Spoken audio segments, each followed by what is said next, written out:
Hey everyone, I'm Tassinix, and welcome to Plotting and Scheming for Season 59, 5 vs 5 Grand Arena Championship.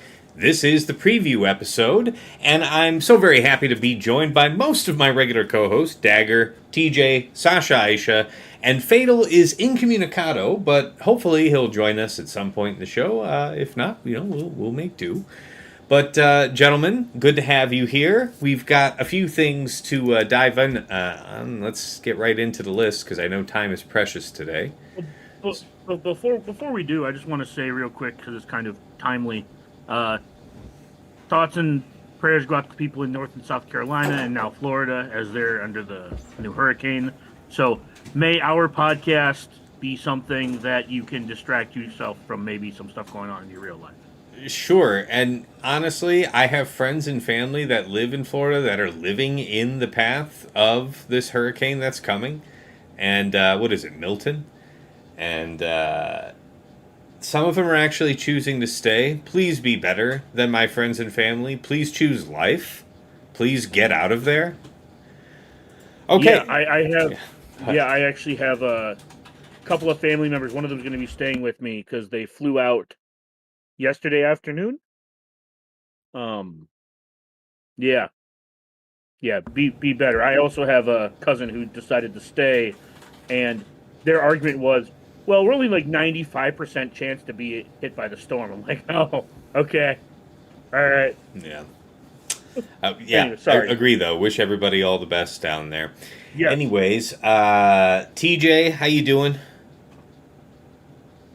Excited for the new season? Revved up? I'm just I'm gonna be in TW mods, so too many changes I was trying to do. I was trying to get too crazy. Party. So I'll be in, oh, dude, I'm at the top, and we were just talking about it. So I am begrudgingly looking forward to. By that I mean not at all for what I'm gonna face. So it'll be all right. Sasha Aisha, sir, how you doing? Yeah, doing well. I feel like I'm waking up from a 1 week swugga nap. When it's a GC down week, I go through the motions on TV and other stuff, but mostly I'm sort of away from the game. So kind of excited for this conversation, kind of reawaken a little bit of strategy, a little bit of thinking, and prep for the upcoming week. Doing well. All right, well, how appropriate then that we jump into our first topic. As always, guys, significant character remods, major relics applied. Any project units you've really tuned up here over the break week? I have myself tuned up Malicos, a little more offense, a little more health.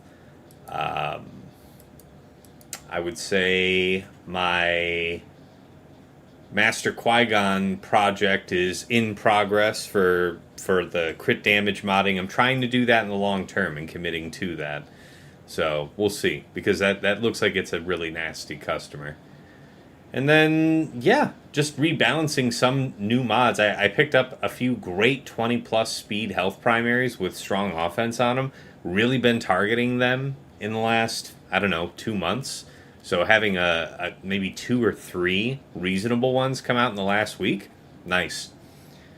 How about you guys? Anybody, feel free to jump in, because not all of us will have a ton to say on this one.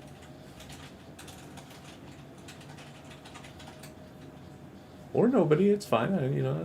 It's cool. I made absolutely no improvements to my roster this week whatsoever. You are shameful. You get out. How TJ, how do you say it? Dagger, you're out. TJ, you're in. That's right. Dagger's out. Fuck Dagger. As we always right. say hello. There we go. I did pick up a couple new mods. I did make a couple of datacrons necessary for specific counters. Is that anything you want to talk about? Because that's going to be pretty much the next question. If we want to kind of lump that in, is this is the last week that you can be farming set 17 datacrons out of Conquest, and are there any crons that you feel comfortable discussing that people might be overlooking that they should consider picking up? I mean, if you haven't picked up your Plo, that one's good. I'm hoping Ethkoth does something, but make sure you have like 3 to 4 Jedi stun crons. You're gonna find use for those. No, the ones I went back and worked on were the previous set. Yeah. 16, really? Yeah, with new Yeah. information comes He new got in work. trouble. What he did is he got in trouble.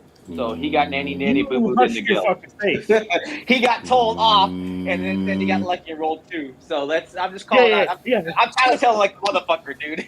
I'm telling him like that. Like Dagger didn't have his stuff, and he got in trouble. The leaders came Can't after be him doing that. not being a bitch. Can't be In my slacking defense, I like was that, making it Dagger. work. Shameful. In my defense, I was making it work, so it Yeah. doesn't matter. Yeah. It technically should, but Not he working was enough still anyway. not. Yeah. He was not within Chromium standards. Put it like that. Yeah, I had stat targets I wasn't hitting, and I had to reroll to get the right L3 on a couple of them. So Yeah. Shameful. Disgraceful. technically correct is the best kind of correct. TJ's right. Well, how about how about you, TJ? Anything from you? So the one thing that caught me, and this is why it took so long, is all the things that are swapping around. Fatal's talked about it really well about crit damage, right? And then everything else that would looks like for CG. The one that's catching me right now, honestly, like going through my template and everything else I would do, is potency and tenacity. Man, I'm getting slammed for so many. And I went through and looked at all my characters. There are so many that I had that have a potency cross or that are tying in that have a check now for this. The Great Mother's team, or there's all these pieces where it's like that's important right now, where the data crime might not be sufficing. So I got stopped at least 7 to 10 times on my template trying to go through, and I started looking at my characters, and I have a lot. So it's like that's where I'm falling hurt on right now is potency and tenacity. I'm starting to feel the burn, Man, which is if only there surprising. was someone who had poked you about that several months ago about how you were a little light on your tenacity mods. And what do you think your remedy is? And I built in daily to do it. Yeah, I know. Well, what's your remedy, TJ? When you find yourself, what can you tell the folks that you're doing to remedy this type of shortage? If you're doing that, you really need to look at so I went through my characters and it went through as like, okay, I can afford alleviating some potency here. It doesn't need to be a cross. I can just put a number on it and see if I can hit it, right? Well, let me ask you my question a little better. What I'm saying is you found now that you've been short on potency and tenacity sets. If not just, maybe it just crosses, maybe also sets. How are you going about farming to fill up those holes ASAP? What's your go-to? Honestly, right now it's making life negotiations on characters, making the flips, and then it's just a hard hunt on all potency, any potency. Tenacity, I'm okay. It was just like I said, that one, but potency cross has really flexed on me.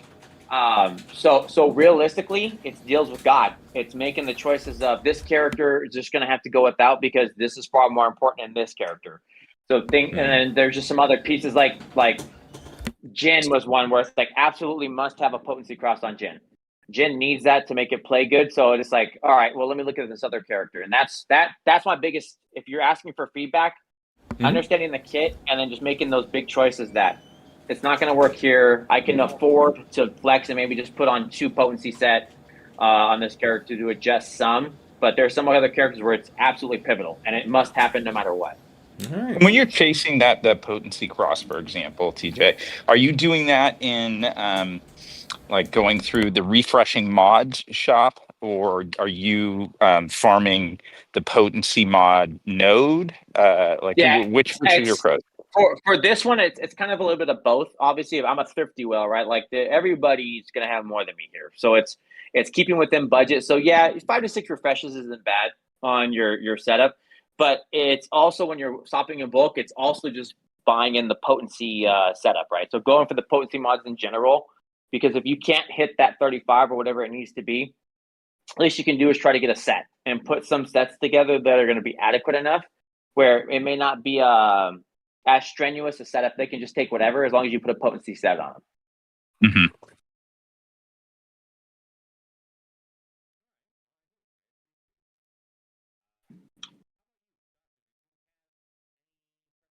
I agree with you, Tass, but you should probably unmute when you want to tell everybody what's up. That would help. Or no, he can keep talking. Either way. Yeah, that's also a good one. Yeah, we could think about it. But yeah, like most of the work I've been putting, like a lot of us, I will be honest, at least the 4 of us here, when it comes to like putting relics on characters, we don't have a whole lot more relics to put on characters. Yeah, So, that's true. And I'm sorry, I realized I was on mute a second there, but I was wanting to say to Sasha, did you have any other preparations you had done for this week? I really didn't. If anything, I'm coming in, I'd say, woefully underprepared with one exception. Mm-hmm. I had, Merrick, just the day we're recording, just rolled out, a few hours, maybe 4 hours, I think, before 3 hours, maybe before Jacklock. And I clicked through on one of those, like 10 roll packs and had some nice RNG and was able to get them close enough to 7 that rather than wait a week, I just did a couple more. So I have Merrick going in at R8 for this week. And, that's hot.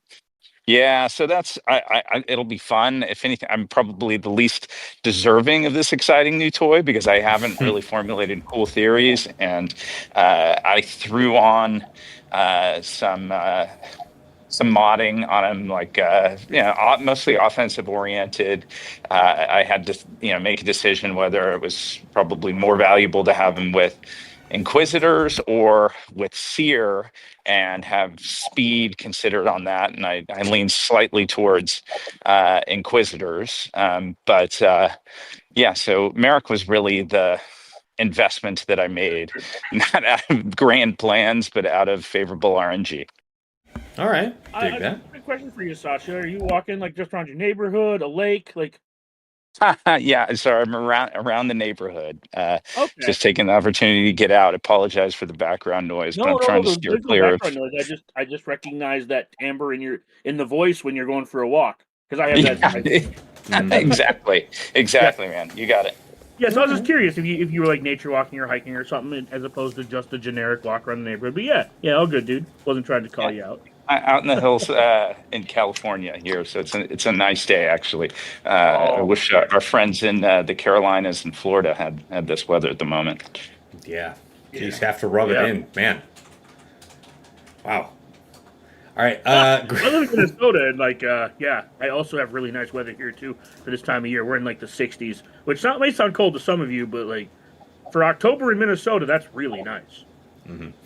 All right. Next topic, guys. Great Mothers team. How you might use them. Obviously defense proved to be Defense very bottom interesting. front or you're wrong. No, sorry. Just kidding. Defense bottom front or you're wrong, says Yeah, Dagger. Okay, yeah, very good. yeah. Very good. But Yeah. any It has like interesting two counts. compositions that you're thinking about for defense then? There's so much to unpack there. Oh my god. Mm-hmm. That's why it's my question. Damn it! That's why I'm taking credit for it If you're because it's poor and you don't have Morgan, you can put Zombie there. Okay, let's say you had all the options on the table. What are you thinking about flexing around? Maybe trying to see what you might draw for Well, it. for that we have to start somewhere else, and that somewhere else is what do you want to do with Enoch? And then the next question is what do you want to do with DTMG? Right? Mm-hmm. Because you're seeing what pieces you can free up. Right? So there's other questions that go in. I might be putting Enoch, I don't plan to put Enoch with my DTMG this season. I plan to move him around, maybe do something interesting with him. Mm-hmm. So that means my DTMG team really only needs Gideon plus his Kron. Now he won't loop the TM anymore, but he will AoE every turn. Mm-hmm. So I think you don't need the full power of that team. And since you won't be using Night Trooper Kron, I think it makes sense to move Night Trooper to not use Night Trooper there. Now the problem becomes is that like I guess what I'm saying is there's a world where you can put the two new Night Troopers on that team if you want, if you make room for it. Mm-hmm. The question really becomes so I guess the AI puts Blessed on Morgan versus JMK. Don't quote me on that. That's what I heard from someone who did some testing. Morgan versus who? You mean Like Spirit. Spirit? Okay. You said So it depends on who you JMK. want to get blessed on what your comp is. So to kind of distill it down, there's a lot of questions you have to ask yourself before you decide what your Great Mother's team is going to be. Number one, Mm-hmm. you have do you have Enoch and will you use him somewhere? And then where are you going to use your DTMG and what are you going to use him for? And where are you going to use your Gideon and your Gideon Kron? Sure. Well, let's say that you were willing to have Enoch freed for however you were thinking to apply here in the Great Mothers. What's the purpose there? What are you looking to jam up?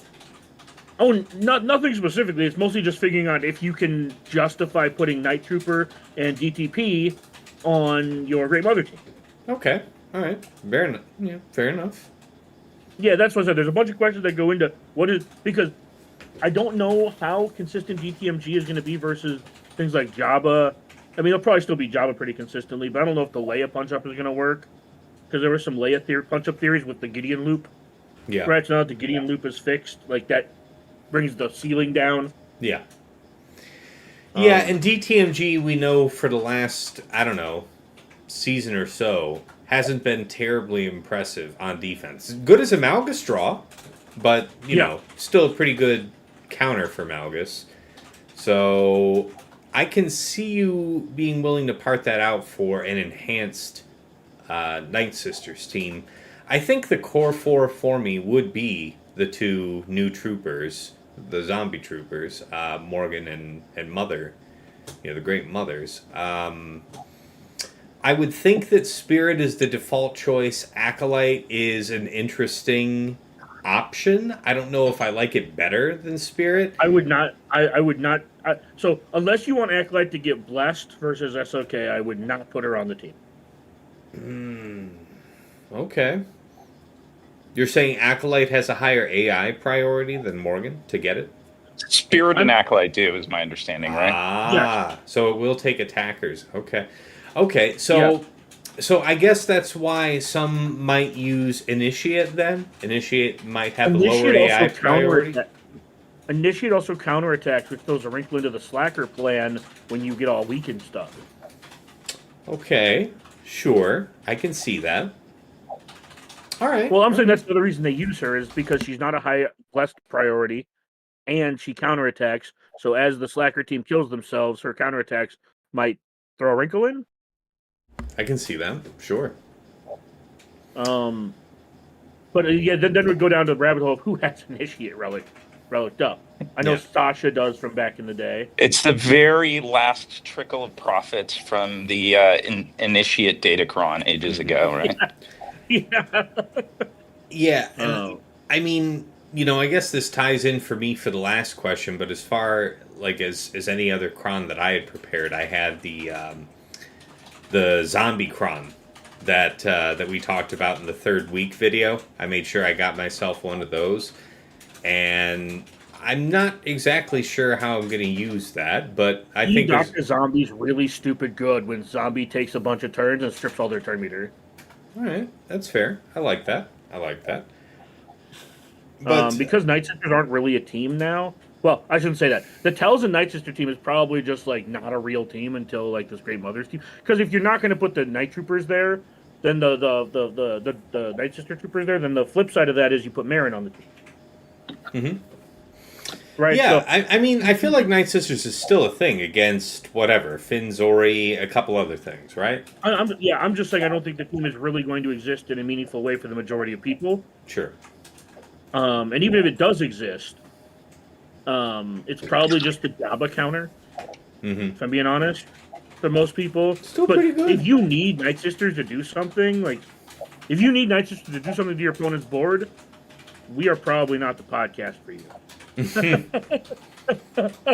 I wish I were really good at that counter. Yeah. I'm not good at that counter either, so I'm not going to pretend like I am proficient either. That's where we miss Fatal. I do have R9 Marin though, so maybe I can figure that out this month. Yeah, that's a nice move. I don't regret it. I haven't really had that get tested too hard, I'll be honest with you, but that's the point of it is I'm meta protected, right? If I feel safe in a meta that was reasonably taxing for it, good. But yeah, as far as any offensive use of the Great Mothers team, I don't think this is the week for me, guys. This is the week to put it on defense, try it with a couple different compositions, see what you get from that.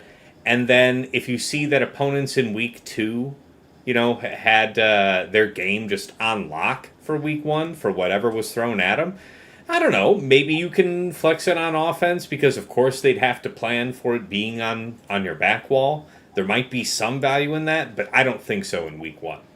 What say you?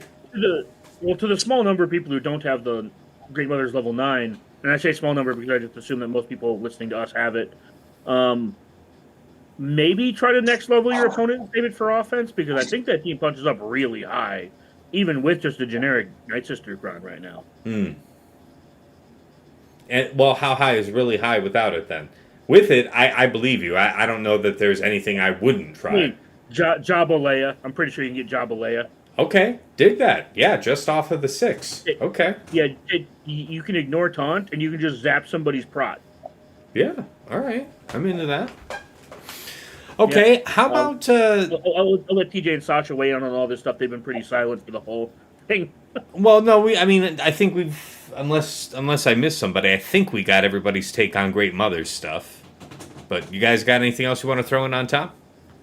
No, I mean the only thing I'll add is it's kind of a shame with this Datacron set 17 and the Night Sister 6, which is the long text one is really intriguing.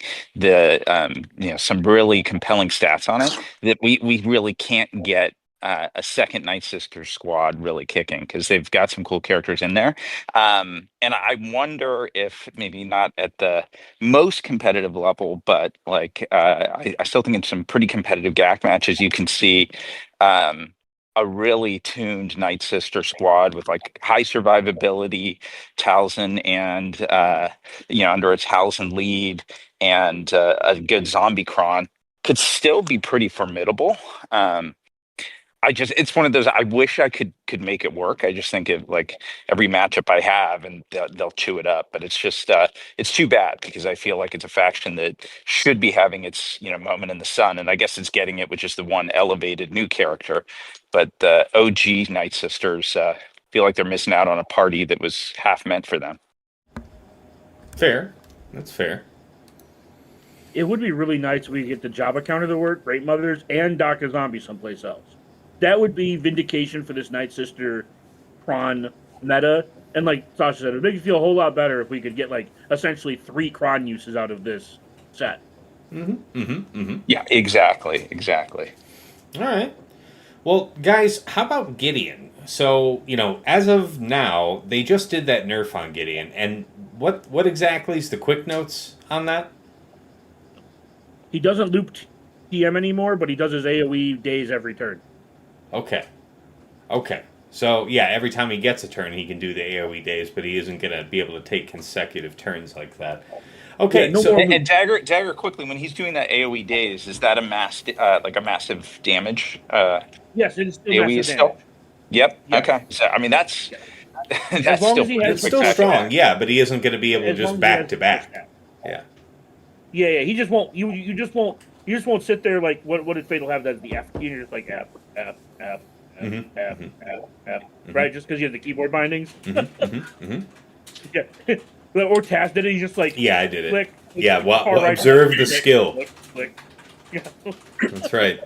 I demonstrated the extreme skill of that DTMG Gideon counter versus Java last season. It was a good time. Yeah. Now So- you actually have to make use of Gideon's full kit. So the question is, how does this change how you're using them? Okay, so you're not doing something crazy like a Moff Gideon solo versus a full Java team now that that's fixed. So maybe you're not doing something that was outrageous on its face, but are you thinking to apply him differently? Is he still pretty much with your DTMG? Or, is he might be seeing some service with Lord Vader? What do you got in mind? Well, that's kind of what I was saying when you have to make your conversation. Like so many of these conversations between the Night Sisters and the Imperial Remnant are just like interchangeable because of the 2 new troopers being 2 of like the 3 best options for both teams. So if you're not putting Gideon with your DTMG, I think that you're going to be forced to put like some number of the new characters with him. How many? I don't know. But if you want to put like your Gideon with like your Lord Vader, right? Because he's very good at like procking. Can you imagine his AoE days just procking Maul for massive damage, and then Maul just like, and you're dead, right? It would be unfun. It would be unfun. Yeah. So I think that there's some applications for Gideon on other teams, the same way there are some applications for uh, Enoch on other teams. So I personally am just gonna like keep the team together because I just have enough teams. So I'm gonna be doing Enoch and Gideon with Scout and +1. That's gonna be my DTMG team, and that Okay, should still I be like Jabba. that. And that should still be Jabba. So we'll see. Okay. All right, I can respect that. Yeah, probably Death is the one I would take for that last Yeah, one. that's probably the most reasonable one to take. Yeah. All right. I think there are some cases where you might want Storm, but we'll see. Yeah, I could see that as well. All right, fair, fair. How about you guys? Gideon plans, hot Gideon plans. Anything not, novel uses, not overpowered uses. No, other than like I would expect to keep him on offense, just as even when he was OP before this fix, it was still seemed to be vulnerable to Malgus that more and more people are keeping. So I agree with nothing that. novel, but just not making that fundamental switch back to a particularly vulnerable defensive spot. How about you, TJ? I'll give a couple that might be fun. I built one for it anyway. I know we talked about the DCs, but you could still put Dark with that, and I think that's a pretty impressive Imperial Trooper team. If you want to think about Terminator looping, think about giving him, and you can't do it right now, right? It's not set up that way, but nothing but buffs that are going out, and you're giving that to a team that loves buffs. So the minute they start going, the Imperial Troopers could railroad a lot of stuff. I'm not going to discount. I think Dagger's right. I think the ceiling is Jabba. Feels like it's pretty accurate, but I still think it would be fun with the buffs on 3 and the buffs with the alert on 6, putting that under a Veer's lead and letting Old School go to town. Also, there's a Dark Trooper Cron. You're doing nothing but gaining buffs, so it's like I could see that playing out, and that's a big punch up. Other one I could still see working too. It's even though it's on the difference. Gibbe could still do some pretty big damage trying to pull it back that way. So that would be another fun one to do because who cares about what's happening with the Crons? Massive damage from getting is nice, and then wherever it's not hitting, you also have Padme and team just pushing punches. I see it. Yeah, there's a lot of flexibility between Enoch and Gideon. I do agree. I think Dagger killed it with this point on what negotiations you're having with yourself on how your teams are going to flex around, be it Night Sisters and Imperial Remnant, just because the pieces are interchangeable right now. Okay. All right, guys. Here's a real good one, and I'm going to change this question ever so slightly from how it's written here. But yeah, about Luthen. How dare you? About Luthen and the application on defense. Why? We saw that setting it down in the last 3 versus 3 season with Saw plus Luthen plus a variety of third characters with the set 16 support cron seemed to be the most powerful version of that defense. Why aren't you considering doing some version of Saw Luthen on defense? Why wouldn't you be doing that here in week 1? Because I'm tempted to just keep doing that. Well, first off, there's probably going to be a lot more counters to it in 5v5. Because in 3v3, one of the problems you run into is it's hard to bring multiple attackers plus a tank, multiple tanks, right? Like, you just don't have enough bodies. And the reason why that team worked is predominantly because, if you remember when Shock, Echo, Arc was a team because they had a 4th character, people struggled. And then you remember Geos, when they first came out in 3v3, they had a 4th character, so people struggled. I think one of the main struggles for this in 3v3 is 3 versus 4 is way harder than 5 versus 6. So the reason why I won't is because the Mon Mothma team has such a ridiculously high ceiling. Just an absurdly high ceiling that is basically everything. So it really boils down to, will Saw be better than putting a GL on defense? And I think the answer to that is no. So I'd rather have the GL down than Saw. Yeah. Yeah, Okay. that's very much my assessment as well. I've had just a bit of fun, not so much in the last week, but, when the Rogue One Crons came out, just playing around with a Luthen on a Mon Mothma squad and finding it surprisingly easy to get, and it's not just the turn meter dependent. Even with Hoth, whatever whatever the attacker is that generates turn meter on his Scout. basic. Scout, thank you. Even Scout. with Hoth Scout, against JMKs, where turn meter is completely irrelevant, you can't gain turn meter, just melting through them. So like That that is ceiling impressive.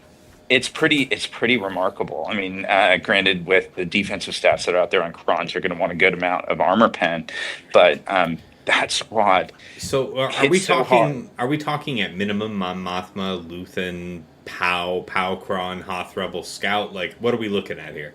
What's the power Yeah, Mon Mothma team?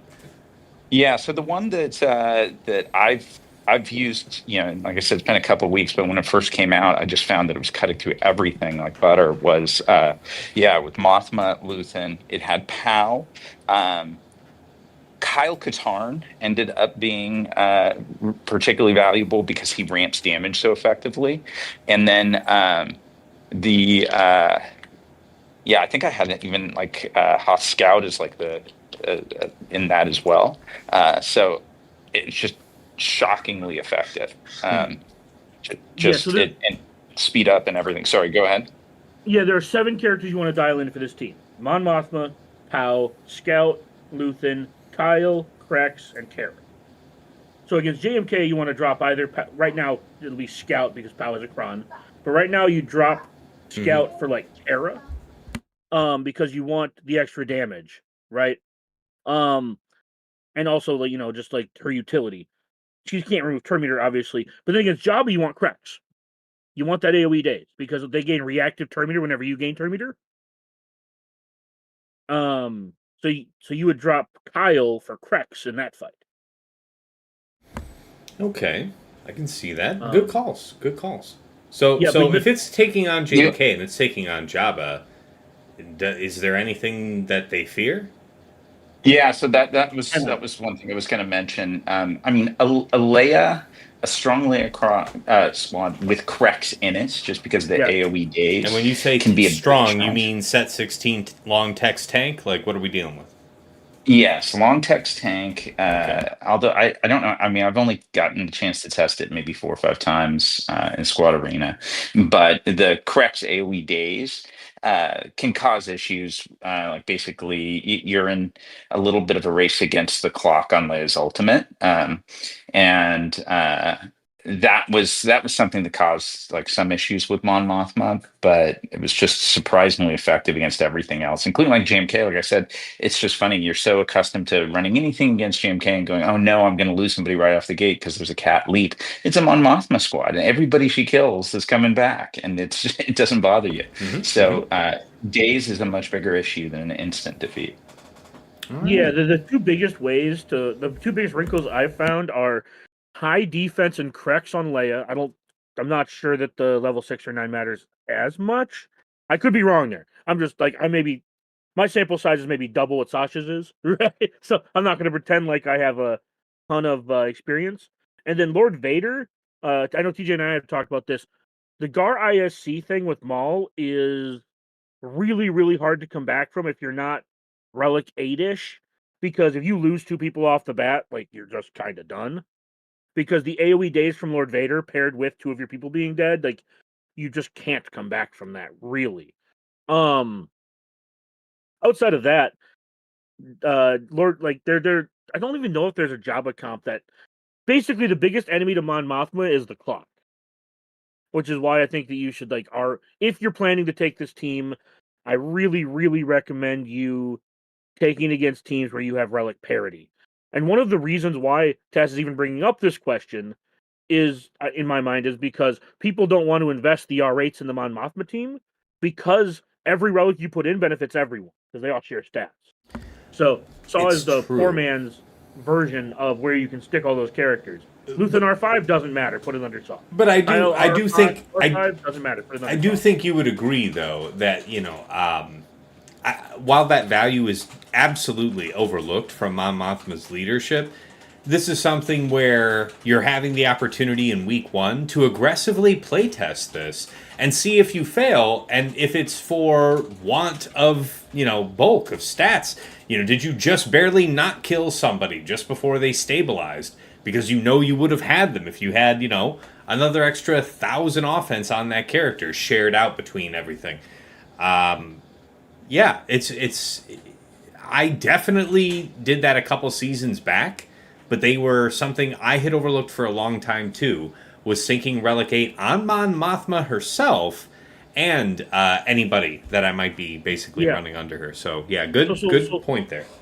really quick, so I know Task might make a mod video on this at some point, but just a quick rundown of kind of how you'd want to do it. You want Mon Mothma in like a fast-ish, preferably offense set with Tenacity Cross and Tenacity Small set with some Tenacity there. You can put her in a speed set if you can't get her like up to like after her unique bonus, you want her around 300 speed, so about 250, 240 to 250 base. You want your POW and your Scout both in offense sets with Tenacity Small sets and prot primaries with Tenacity Crosses.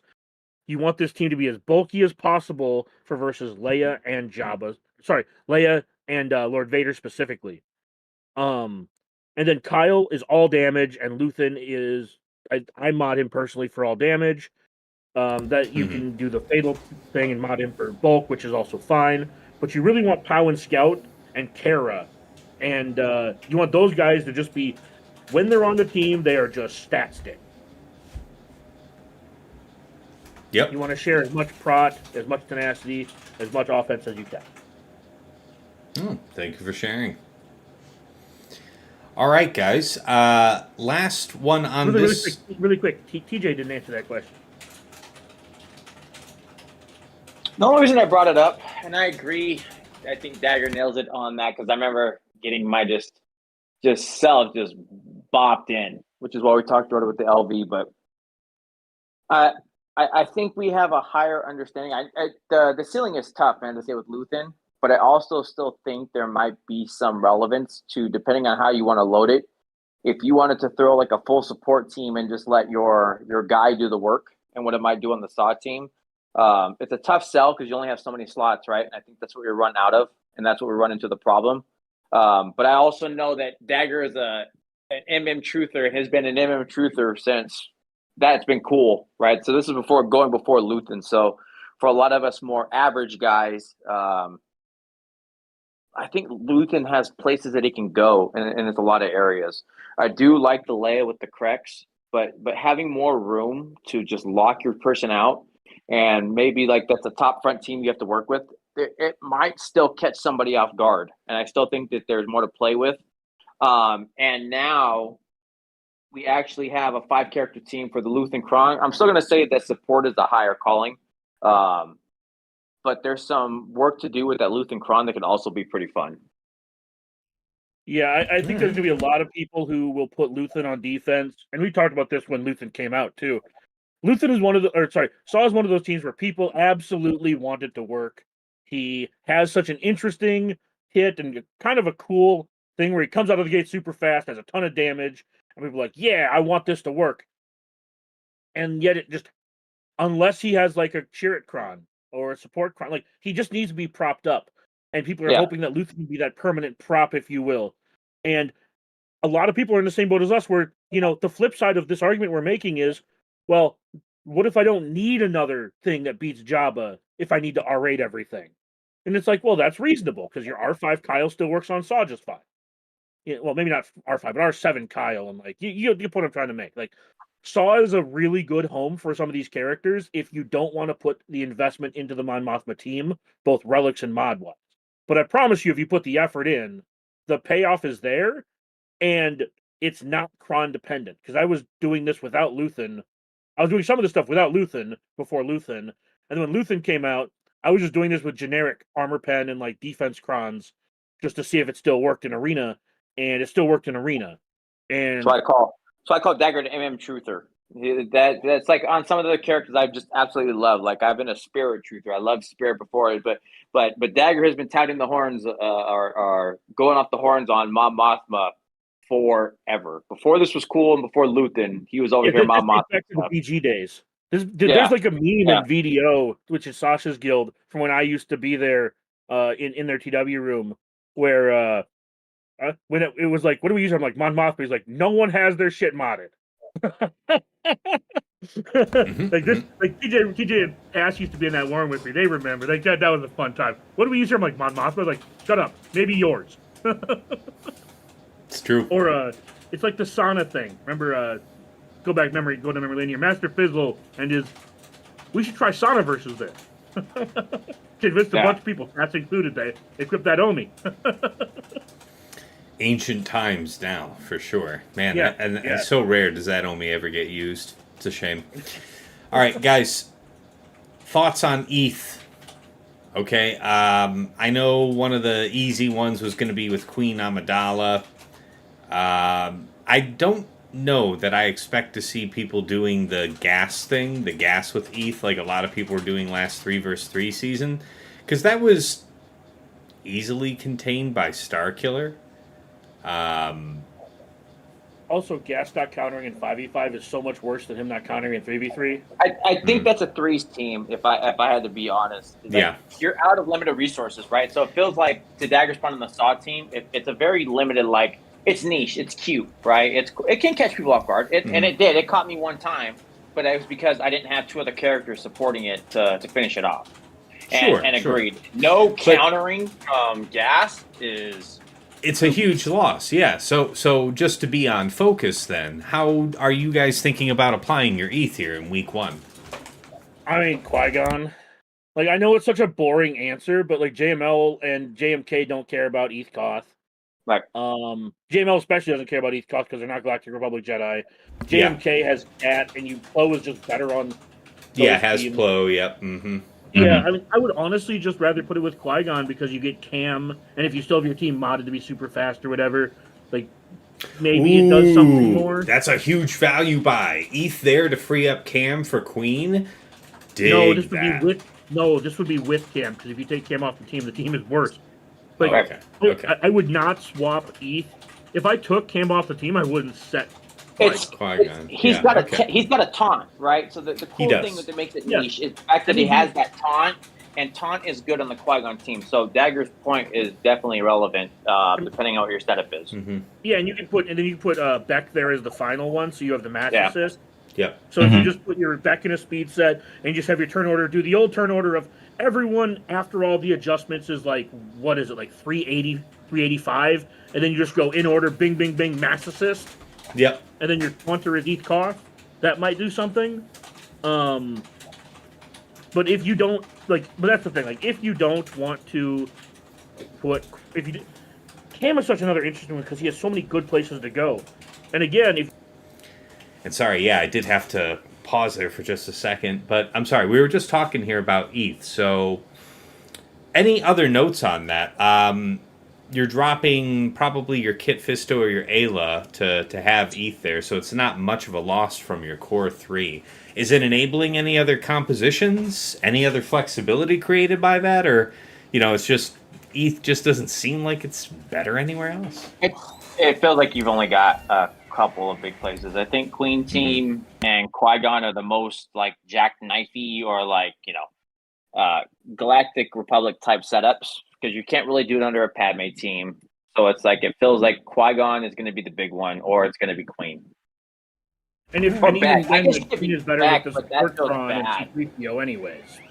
All right, you guys talked over each other there real quick. What was that? Sorry. Go ahead, Dagger. Oh, I was just agreeing with TJ, and I said, and if you're putting ETH Koth on the Queen Amidala team, it's better with the support Kron and C-3PO anyways. Yeah, 100%. All right, fair enough. Good stuff. So it just goes back to, really quick, it just goes back to the same frustration I had with ETH Koth and 3s, where it's like, this reads so good, and why are you so fucking useless? Yeah. It's just because you need the right Galactic Republic setup to tie into the 9. But that's right. Otherwise, that shit's like a really good. That's really good. It says either just Galactic, if it says just GR or just Jedi, it's really, really good. And I can think of a couple more places for it. And I would 100% agree with that. There's the way to play it out, but when you start funneling out, it's like, well, who's left? That's cool. All right, guys. That's the end of our topic list. Before we close up, anything interesting that you guys wanted to discuss real quick? Last call before we close out. I'm going to throw the theory out, and I'm still going to stand by this. So if I'm right, it's going to be awesome. If I'm not, it's no harm, no foul. They delayed Merrick or Maroc or whatever the name is going to be to today. So at the time of the recording, it's been out for a couple hours. People like Sasha, who's a lucky bastard, and I wish him nothing but the best and hope he rots in hell for getting good polls. As we do for all friends. For all friends, we do the same thing. Yeah. But I stand by my statement. I'm wondering, and we Dagger said it before, and I think, do we see old boy next week on the poll? Because timing wise, it could happen. They generally do it around the 15th or middle of the month, right? So middle of the month. So your question is, does this disrupt? Does Merrick being late disrupt the original predictions for Balin's release, or is he in fact delayed by that much? I would question: do we still see him during our question and 5? So like next week, will we see him unlocked? And time for the 5's setup, because the timing still works. That it'll be out for 7 days. It'll be there. It's the perfect time to release it. So, do we see Balin for 5s? Haven't we seen it before where we're having a situation where a super powered unit comes out for that 3rd week of 5s? You don't usually get it before then. You get to taste the power for just 1 week and end of season. I think isn't that Star Killer? They did it with Gungan. As I say, that Star Killer. I can think of a couple others where they put it out. Right. And it was wouldn't like be unheard of. Week 3. But doesn't that seem like a little quick? Character. I think we're looking at the 24th or 31st for the release date. Yeah. All right. So certainly not a week or 2 away. Little more than that. Yeah, because the thing is like they want to wait till the marquee's over, and because the marquee's running late, that means that the earliest it would be is the 17th, and I don't think that they would bring it out quite that quick, just historically speaking. Mm-hmm. So my guess is the 24th is the earliest they would drop it. They generally drop these like the Thursdays or whatever, right? Because this is a regular legendary. Or have they announced what type of event this is? This is not a legendary. This is whatchamacallit. This is it's not an epic confrontation that's 48 hours. No, it's not epic confrontation. It's the other one, like Star Killer. You need to have all your characters, so it's that type of build. Oh, so it's going straight to Journey Guide then? I don't. It's going straight to Journey Guide. I would guess the 24th. It's not epic confrontation and maybe Journey Guide, but it's definitely something, and it's not legendary. So it's whatever I think the Star Killer setup was, is I believe this one, because we have the same amount of characters except for the one. We have the one that's pre-built, right? It's not just 4 marquees. Yeah, if this is Journey Guided, I expect it. Generally, Journey Guided characters come out a week to 10 days earlier than normal characters. Just because they go permanently into the Journey Guide and you can get them at your own pace. They generally wait an extra week for rotational characters. But I do think that Balin comes out either the week before or the same week Merrick goes to shipments. Okay. All right. Yeah. I'm looking forward to Balin because I've been doing a pretty good job about preparing a mix of speed, offense, and health mods for the last couple of months in anticipation of all of these characters. So, by far and large, I'm doing pretty good. Got a little child. Not even having seen it, it's just a character that I so enjoyed in that series that, like, I'm going to be pretty much willing to pluck mods off anybody else in my roster to support. Right? I mean, man, that character was super cool. I think he was universally loved. He was I think he was reported out as being one of the best new characters, like Lucas, right? Has really ever come out with, which is so hard to see what happened take place, right? But he was his whole setup and his whole build and everything about like the lore and how he did his stance and the fight that all of the intricacies were so well thought out that I expect he's going to be a pretty big moneymaker, which is why I bring up the whole point. FOMO and anything that comes out of you want it, and then the GAC and just draining the rest of your resources They, in true CG fashion. Mm-hmm. they still haven't announced what his Omicrons are for either. Nope. Nope. They have not done any of that, but it's also the idea that we get to actually play with the full mercenary setup. Because until he comes out, there's no other lead enacting that Soldier of Fortune and what those benefits get to do. So it's not only this setup, it's enacting all of the Soldier of Fortune, because then now you get all these other characters. You get all of the cows. You get all of the other pieces that have this and what those benefits are and how does it change the team. Mm-hmm. Mm-hmm. All right, guys, let's get ready to wrap up here. Sasha, I know that you have the most urgent business going on, so let's have you sound off first. What are your final thoughts wrapping up, getting ready here to start the first week of this season? I think this, as I look forward on it, I think this is going to be a pretty grand farewell to Set 16 Datacrons. In that, we had last season threes. You just have way more teams in play, way more battles, and so you draw more broadly on your Datacron set. So we all spent a decent amount of time with our Set 17. Set 16 is so strong, and fives shrinks the board, or at least reduces the number of battles we have. So I think it's going to be like I think even maybe before we started recording, folks were talking a little about, or maybe Dagger even said it when we were recording, that some of the attention leading up to this week was still going back to Set 16 Datacrons. So I think this is going to be very much the Set 16 dominated fond farewell, as long as you don't get stuck on a Set 17 Great Mother's Cron, because that'll end your day right away. But that's kind of the sentiment. And then, kind of related to that, prospectively, I'm very much curious to see what we hear about Set 18. Is it going to be a kind of attacker, tank, support, healer breakdown on level 6 the way Set 16 was? Are we going to return to the steady normalcy of factions instead for that? So I'm kind of curious to see going forward. But long story short, I think this is the grand farewell for Set 16 dominating the board. Yeah. Completely agree. 16's been incredible. All right, sir. Appreciate you. Dagger, how Take care, about guys. you? Oh, sorry. Yeah, sorry, Sasha. Anything else you had to say? Nope, that's it. Thanks so much, guys. All right. Take care, man.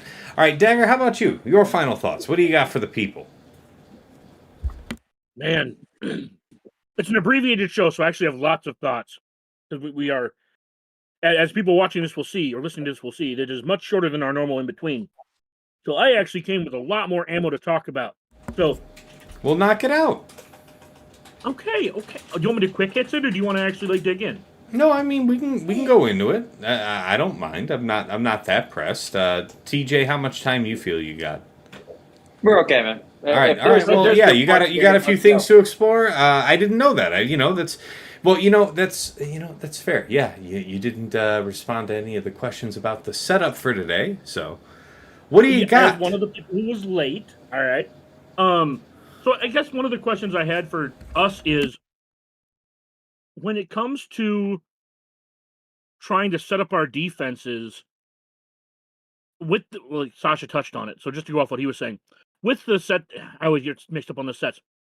With the support crons coming out, or leaving, I should say leaving, what do we think is going to replace some of those for next 5v5?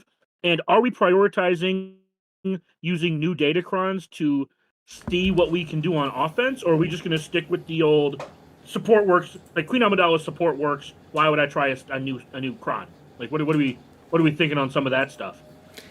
Well, I mean, you're basically asking us to speculate on how we'll be handling not this current 5 versus 5 season that we're just starting, but the one after, based on a Set 18 who we have no detail on. Well, but I will say this. Set 16 added so much power that Set 18 needs to add not the same kind of power, but the same kind of significance of power, right? That's kind of what you're looking for Datacrons to do, right? It's supposed to enhance certain things, and the feeling of Set 16 leaving is going to be a pretty big loss of wind out of the sails.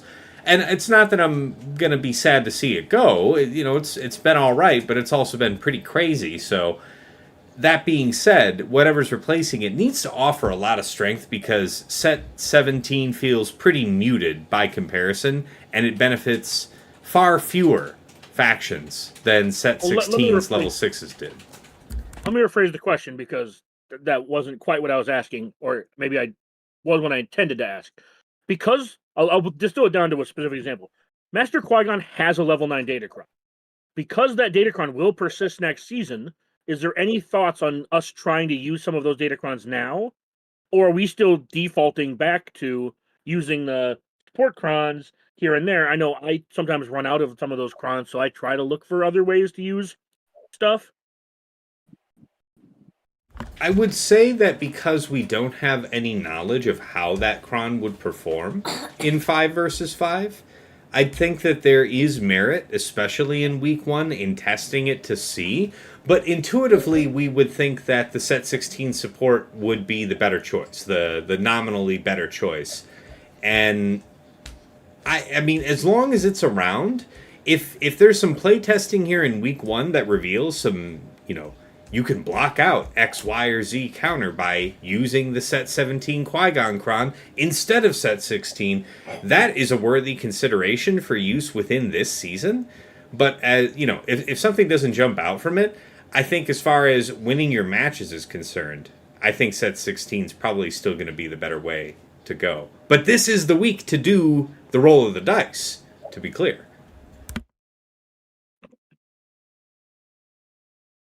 EJ, a resident, try new shit out. What do you think? On defense, tried and true remains the same. I can't see. I think it's cheeky having a 5-character stun team, but does that really take away from Pow literally deleting the whole team by himself? I don't think so. I think there's things you could probably do on offense. Just try to dumb out AI for some stun stuff or some things like that.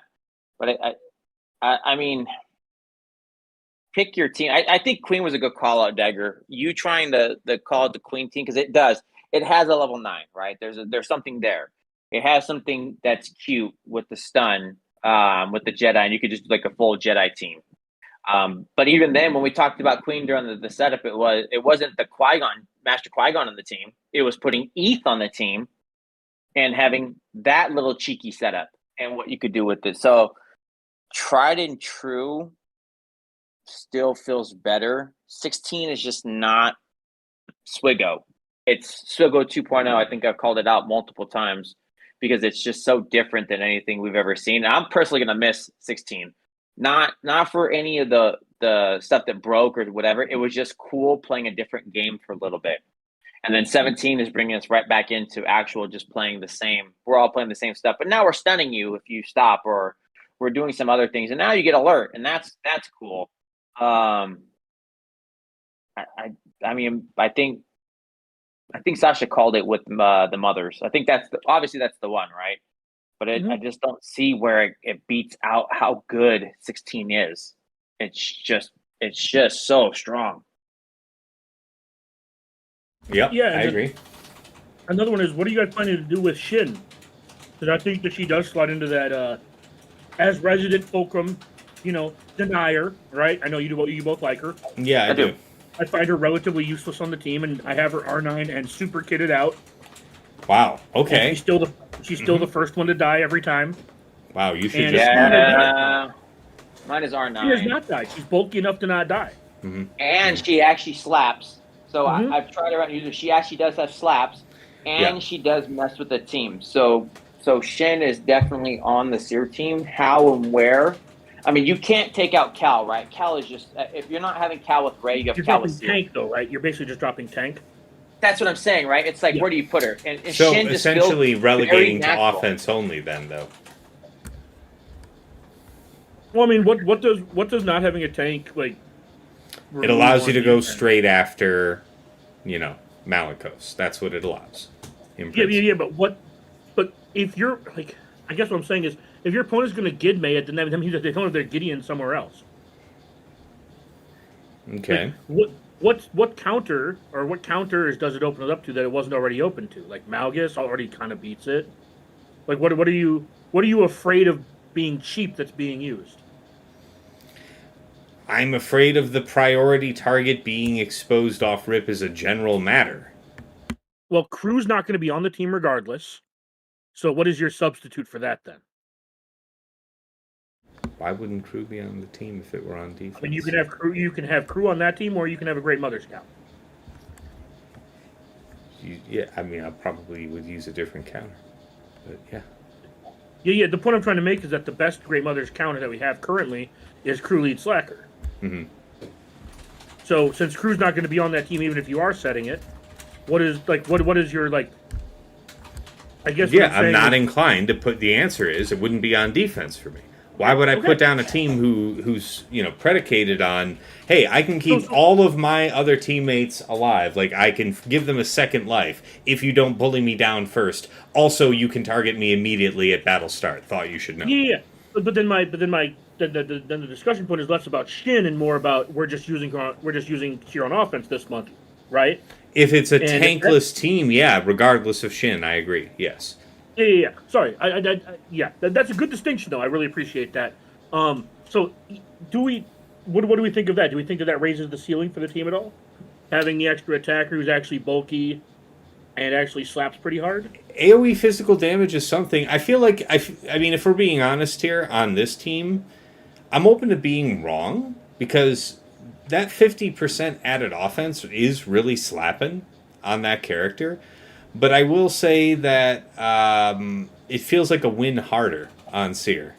Like in the same way that I would also say that for the most part, so is Fulcrum. Could she be a better win harder? Yeah, AoE physical damage seems better than single target physical damage. I'll take that. There's also, cooldown increase. It depends on whether or not you've gone to the effort of putting her in any amount of potency, because basically just a potency cross and a little bit from secondaries has her comfortably up over 100%. So there's money out there, and certainly perhaps more than Fulcrum in a short fight, I would say. Because once that cooldown's down, and then you're like spending a couple turns doing, you have the other special that does the assist call, and then you just basic a couple turns. So, there's less downtime in that sense for Fulcrum, but your benefit is having much more power up front, which I think has a pretty good synergy with Malachus. So you answered the first part of my question. Now, the second part of my question is, do you think the Seer team can punch up now with, you said, win harder, win more? That was the point I was trying to make. Or the other part of that question is, do you think this team can now punch up to something like Jabba because they spawn with, like, the crit immunity? Do you think this team can punch into Leia now with the extra damage? Yeah, I don't know. I mean, that type of testing. So with Jabba, that might be worth testing, because you have. If that doesn't work, then you have some other relatively affordable ways of getting around Jabba. But if we're talking about in a live meta with set 16 long text tank down, I'm disinclined to play. I'm disinclined to play with it. Okay. What about you, TJ? I don't know. It's tough to say. I could see using the set 16, and this is where I would say, yes, I have my Fulcrum kitted out, but I also agree with Dagger. I love Fulcrum. She's awesome. She's cool. She has pizzazz. But being able to set up your dark side with a turn meter setup, and you have supports throwing out blasters, that's pretty compelling. And she's gaining turn meter on top of a turn meter level 3, feels also pretty damn convincing, because that will speed up your dark side on the line. There's pieces to the puzzle there that she actually has, and I really like it. She has a very well thought out kit. We don't get to see the full thing when it comes to her until we see Balin, right? And that's where I think we'll see how it's going to be. But I like her now. She has good damage. She can move a lot faster than people think or will give her credit for. And her slaps for AoE are also pretty damn convincing when you're watching it. And putting that with Malachos, also that's two on top of one another with this set right now, I really like what you can do. Punch up wise, obviously Ray's dead still. I think it's even more convincing that Ray's dead. You don't really put Fulcrum Even with Nest? Even with Nest, I feel like it's so much damage there. Oh, I don't know, man. You remember that long text, like just shutting my shit down for sure. It was still, last fights. but you still look at with the current setup, it still had a pretty good win rate, and there's no coming back from it. So I think with her there as well, I think there's some play to give in. I'd say if really it's not that long text, I'd say it's a slam dunk, but it sounds to me like you're saying the win rate was still good. Here's the thing: if memory serves, the time that she just crapped on my Malicos, it was basically I threw my rocks out, and then she took a bunch of turns and he fell over. There was no counterplay. There was nothing else to be done. There was no saving him, and I have to believe that if it was really smooth for a lot of other people, Ness just chose to not go after their Malicos. Well, no. So, like, the reason I asked that is because, if memory serves, that shit was like 40%. Yeah, right? that particular matchup with that long text Nest, yeah. I don't know that I'd take that on. If it's that revived Nest that that some folks like to really set, because it can potentially jam up your Star Killer if you're relying on finishing up Nest late in the fight. Like, I can see the benefit to setting that, but if I'm seeing that down, I don't know that I'm doing Seer Malicos there. Yeah, I was more thinking about like Leia and Jabba and maybe even Lord Vader because of the true damage. I just think she's going to surprise. I think she's got more in store, and I guess call me a Shin truther. I really like what they did with her kid. Obviously, there's more to come, but I still think with the Seer team, I think it's got legs right now, and I think I'm probably so coping with it because of how good Set 16 is. Is probably where I would have to go, because I could if you could also do this and think about it this way, going dark side attacker with this setup. Out of turn attacks also help her kid out. So that's where I think there's other pieces to the puzzle here that I like. And if I had to guess, coping mechanism, DC 16 makes this really, really good. And that's probably another piece to that setup. Yeah, I mean, one of the things that we talked, like you even said, like Swugger 2.0 or whatever. Mm-hmm. Well, it's really funny because when the answer to whatever team is, can this punch up? It's like, well, let's see what the different versions of Set 16 can do. That's probably what it is for me, is why I think so strongly of it, is the fact that, like, if you take an attacker setup and you set them all up for attacker and then doing that out of turn attacks, that's really cool for Malicos. That's great for Shin because she loves that and what it gets to do. The call to assist is great. So I just think there's something there that we get to play with, and it'll be fun to see. But I do agree that Fulcrum's out. That for this, Fulcrum is an amazing monster. She is the epitome of glass cannon and was built for this team even before this team was cool. But Shin has real strong damage and makes this team, just in my opinion, all that much more durable.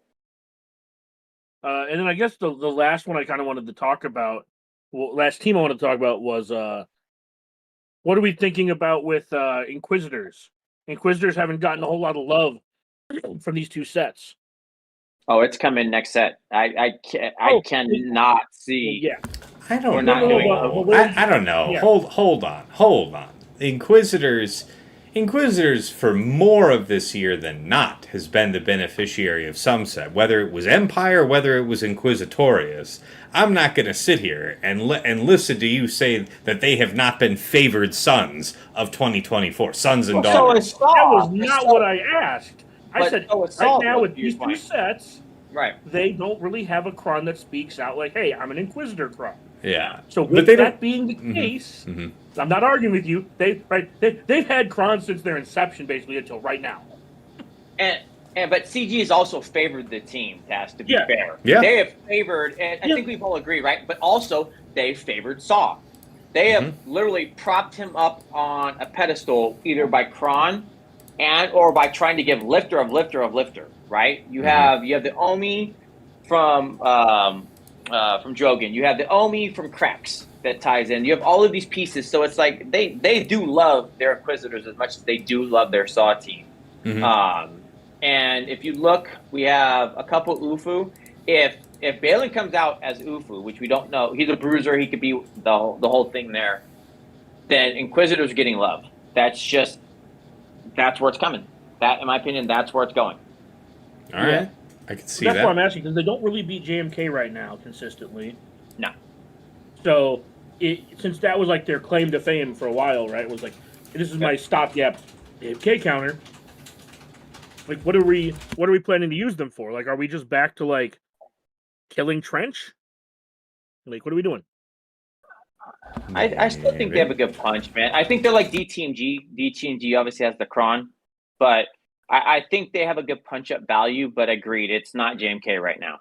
JMK was slow. Leia as well. Even with R2 Drogon, I've struggled versus Leia. Yeah, and I think it's fair.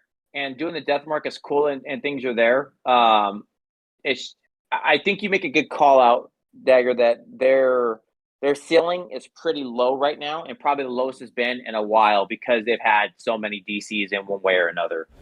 They're going to be they're going to be an incredibly effective offensive solution for something like 60 to 63, something like that. It's not a defensive team. You're not like, aha, I caught you with my Inquisitors. It's like, oh, you said Inquisitors. Why would you do that? That is not part of the 11. That would be, in my opinion, because they die pretty easy right now, and even easier, in my opinion, because there's no real standout. When there's just so many better teams with Krons, that just makes the thing. But it still punches up, in my opinion. Like, it would be the same thing as Gungans probably have more of a place because now you're in the full 5. We talked about it at one point with set 16, and now actually having some supports with some attackers. I think Gungans are going to see a good flex, but I agree with that. Gungans are probably back to bottom front week 1. Yeah, they have a really good punch out right now, right? Because now we get the full team, we get the full kit. That's a scary proposition of what they get to do with some good supports because they do have really good supports. Yeah. So is that just kind of the world we live in, where we're just expecting this to be like a CLS level? We're expecting this to be what CLS was a year ago. I think exactly what I thought. You literally plucked that from my head because what popped in my head was CLS. CLS is just it's just easy dumb. It's just stupid doo-doo dumb easy, right? What the comp's going to be, and Deathmark is still very compelling. So its punch up it has a lot of places. If you try to dispel my stuff, I'm going to kill you. So its punch up value is just very strong, and there's some good tank stuff there. It's just nothing you're putting on. I put Malgus. Malgus with the grit and the revive sits before Inquisitors. But can Inquisitors punch up? Oh, yeah. I think it's got good punch up. Is it to where we want it to be? No. Hopes and dreams dashed. Yeah. I wonder. I know in 3s I used Inquisitors to beat what do you call them? Gungans once. I wonder if that works in 5.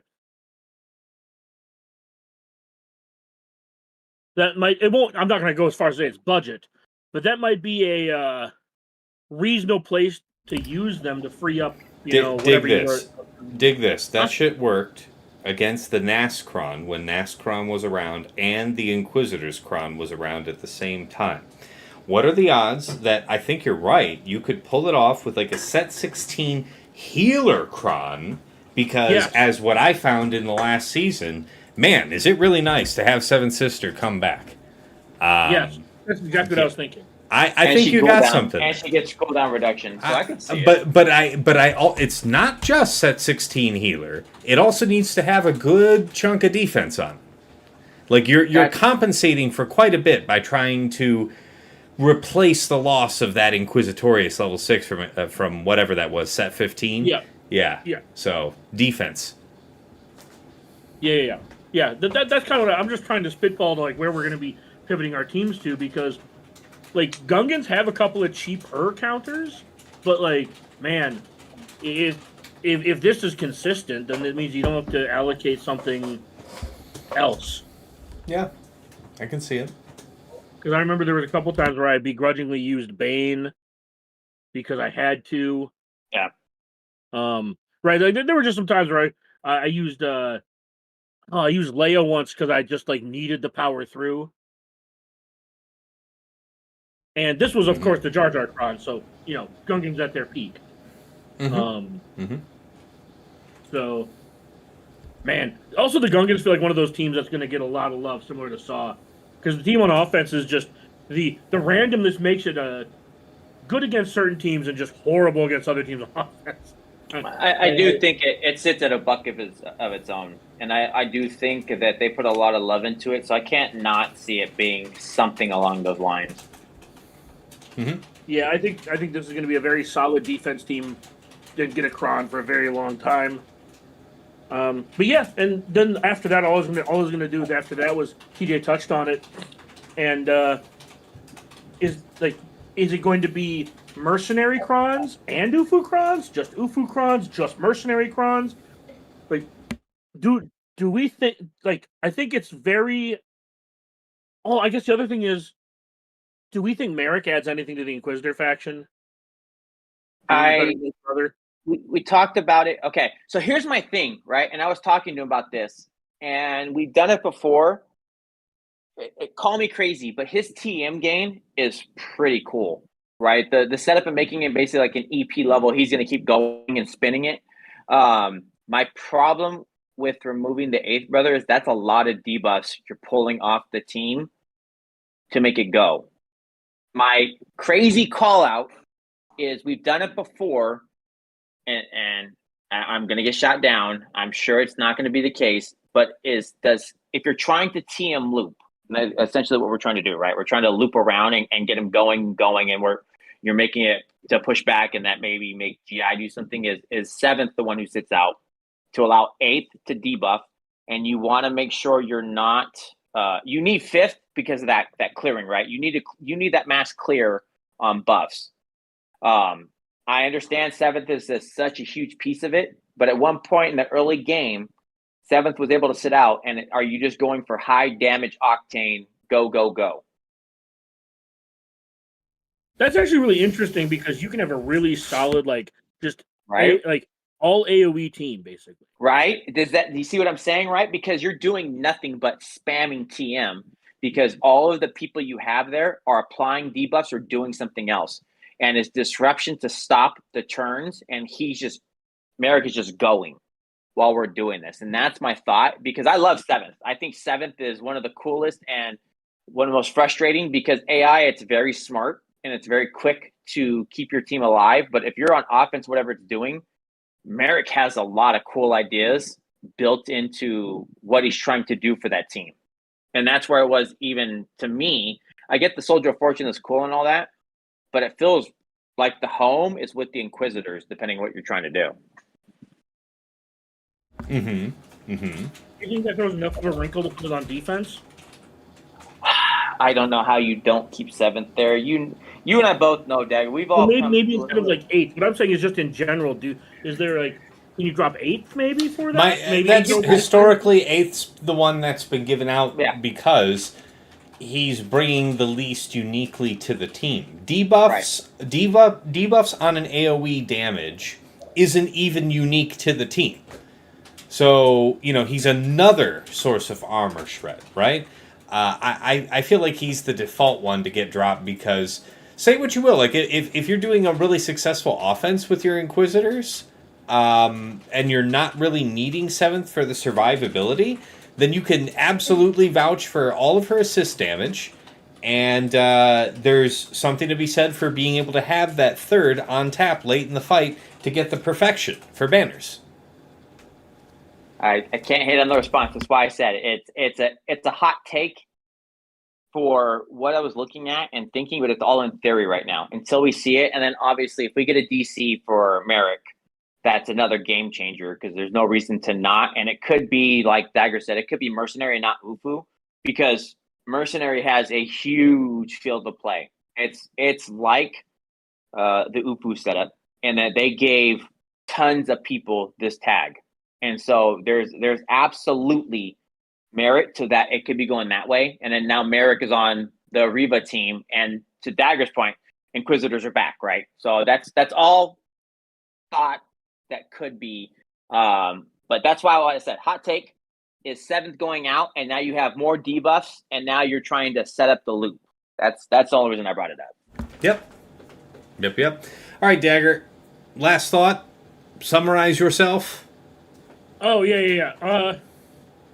It's gonna be an interesting month, especially for me.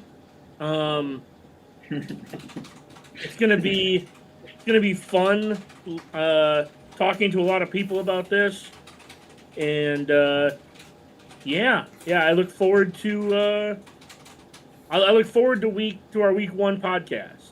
All right. And TJ, how about you, sir? Last of the rotation here today, but never last in our hearts. Your final thoughts for the folks at home. Dagger's still a punk ass, but we say it with love. There we go. Every day. Honestly, I'm surprised we went this long, realistically, right? There was just not a lot. 16 is amazing. We all know it. We're walking in with 16 in our hearts. So if you're talking about in our hearts, set 16. We all love it. It's going to be what we're going to – and then Great Mothers, right? Fucking self. I know, but it really is. It's set 16 and Great Mothers. Let's just be fair. Oh, there's yeah. 11, but that's what it is, right? So I am interested to see what week 1 brings to wrinkle the super comms, if this is fair. I think there's going to be this piece there. I think Ray with Nest, 100%, we're going right back to that. But yeah, I am optimistic to see some fun things, even though I'm in bad modding, in my opinion. I think that's where I'll leave that. Shameful. All right. Well, for my part here, I'm kind of entering with trepidation because, like I saw at the end of the last 3 vs. 3 season, a mature set 16 and 17 means that there's high defense on many of the top opponents' Datacrons. So I have to think carefully about how not to make a mess of myself here in week 1. I feel like you probably have about 2 drops in this first week. 2 to 3 drops. Probably for me more like 2. Before you're starting to worry about pinching banners. So do your testing often, aggressively, early this week, and give yourself a strong understanding for the rest of the season. That's my tip. All right, guys. Wrapping up here, if you want to tune into the show live for my streams, I'm on twitch.tv/Tassinix. Of course, if you're used to catching the Plotting and Scheming podcast on my YouTube, then you already know about the Tassinix YouTube gaming channel. But, of course, on that channel, we've got more than just this show. A bunch of stuff you might be interested in. Of course, I upload my VODs from Twitch with chapters added for easy browsing. Also have my mod guide videos covering, characters and factions that you, my viewers and patrons, have requested. So just moving on through those. Glad you guys like them so much. And, gosh, am I missing anything? No, I think that's it. Mod guide videos, Plotting and Scheming.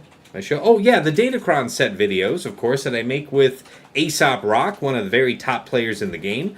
The live videos are on the outgoing set 16 and set 17. I'll be getting with him here in a couple weeks here to make that shiny new set 18 video. But that's all there on the YouTube channel. Check that out. If you like anything you're seeing there, by the way, please do give it a like. Hit subscribe on the channel to see more. Really appreciate that. And, of course, this podcast is also over on YouTube Podcasts, Spotify, and for every episode, I do include the RSS feed link in the comments. So if you use Apple Podcasts or any other off-the-beat platform for your podcast listening, just plug that link in there and you'll be able to follow the show. Let's see. Aside from that, if you've enjoyed what you're watching and you want to support the stream, I do have a Cash App that you guys asked I make one, so it's $Tassinix, that's out there. And if you want to join my community, get something back, help raise your intelligence gathering game, you can check out my Patreon. Let's see if I remember to flip the screen. No, I didn't do that. Let me set it up correctly first. All right, there we go. Check out patreon.com/Tassinix for any upwardly mobile Grand Arena player. There is something of interest there to you. $5 a month gets you into the Tass House at the VIP access level, where you get early access to the Plotting and Scheming podcast. That comes out usually on Fridays for the general audience. My patrons usually are getting it Tuesday night, Wednesday morning, within hours of us recording, depending on how cooperative YouTube feels like being.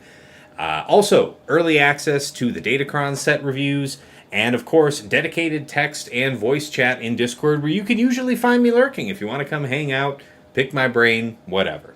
But thank you so much to Andrew, Arj, Brock Thudsteel, Deadpool Kyle 28, JJ's Productions Twitch, Jobin4527, Johnny B. Ottawa, Miasmal, Ray's Malbus, Renee Bebe, Sam Vimes, Squed, Stark Strategy Gamer, Sweens14, White Wolf, and Zoltre.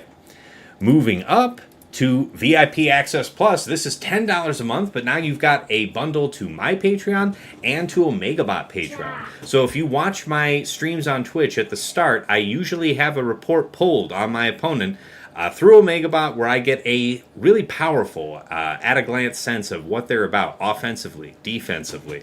Saves, more than a half hour, closer off to an hour off of my scout, just using that tool. Can't say enough good about it. Thank you to Stryker and Desh Sotnikam for taking that offer.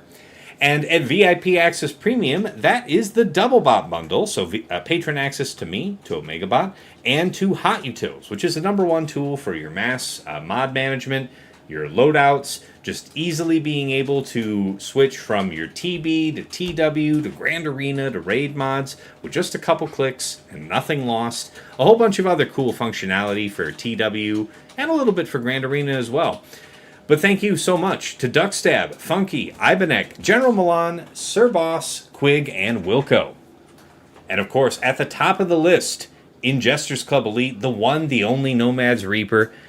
Just one of my biggest fans over the years here. Will pop into the stream from time to time, drop hundreds of subs, thousands of biddies, has gone crazy with it, and we thank him so very much for the generous support. Of course, last but never least, our special thanks. First to Yoda Force, used to be my guildmate back in the day when I was in Vanguard, bought me the mic that I'm speaking to you on right now when it was very early days on this stream, and even though he has long since quit the game, we wish him well from the other side. To Mrs. T, my wife, thank you for all of your work in the background, running interference from our highly inquisitive and destructive 6-year-old, who even now is trying to feed our cat a mozzarella stick. So, yeah, I'm going to have to go deal with that here real soon. And, of course, to my co-hosts, I'm Plotting and Scheming here, Dagger, TJ, Sasha, Aisha, and Fatal. Gentlemen, it is a pleasure and a privilege to record this show with you guys on a weekly basis. We're always learning something from each other, and our viewers are definitely picking up things from us. It's the best of all worlds. Wouldn't change a thing. Thank you guys so much. All right, we come back over to the main scene to say... Hey, what? What's that now? I said we're all waiting for our YouTube checks now that you've hit 1K. Yeah, dude. Yeah, so, yeah. It turns out I have to get the first $100 in ad revenue before they send you anything at all. So I'll let you know. It's going to be a bit. It's started. And I'm really delightful that, my YouTube content has just become ad eligible for monetization. So that's the big threshold I crossed the other days. Thanks to Dagger for bringing that up. But yeah, thanks to you guys' support. My YouTube channel did cross over the 1,000 subscriber mark. We met all the other requirements. So I am getting ad revenue now, and it's the start of a new age for the channel. So really looking forward to it. And it's starting off with small amounts here, but it's very early days, and we'll see what it looks like in 6 months or a year. But yes, here's hoping that a year from now we're all doing recording an episode of Plotting and Scheming from a beach that this show has paid for us to be on in some foreign country. Yeah. All right, guys, that's about it. Hope you all are excited, for this last hurrah of Set 16. It has been a wild ride, and let's see what the new week brings to us. Until next time, it's been real. It's been awesome. It's been real awesome. Take care.